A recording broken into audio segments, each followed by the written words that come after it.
बिहार और यूपी और झारखंड के लाल जब हरियाणा में किए काम तो बिहार और यूपी में मच गया बवाल। इसलिए मच गया बवाल कि खेसारी लाल यादव कितना पैसा लिए हैं, क्या 2000 पर काम किए हैं या 4000 पर काम किए हैं। खेसारी लाल यादव आखिर हरियाणा में गए तो आखिर कितना पैसा लिए।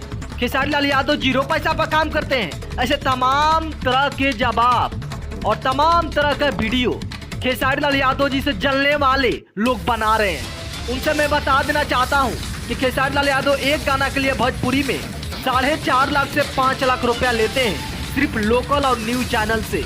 लेकिन वो बड़े बड़े चैनल जो होते हैं उनका रेट जो है वो 6 लाख से लेकर 7 लाख फिक्स है।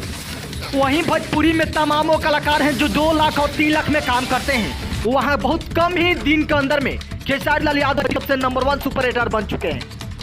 एक हिंदी गाना में डांस हो या गाना हो या एक्टिंग करना हो, खेसारी लाल यादव 10 लाख से लेकर 15 लाख के बीच में चार्ज करते हैं। सिर्फ एक गाना के मैं बात कर रहा हूँ। इसीलिए आज के डेट में भोजपुरी के सबसे नंबर 1 कलाकार कहे जाते हैं वो खेसारी लाल यादव। चाहे हरियाणा में काम करे, चाहे वो तेलुगु भाषा में काम करे, बिहार और यूपी में बवाल तो तय होता है। इसीलिए तो नाम खेसारी लाल यादव है।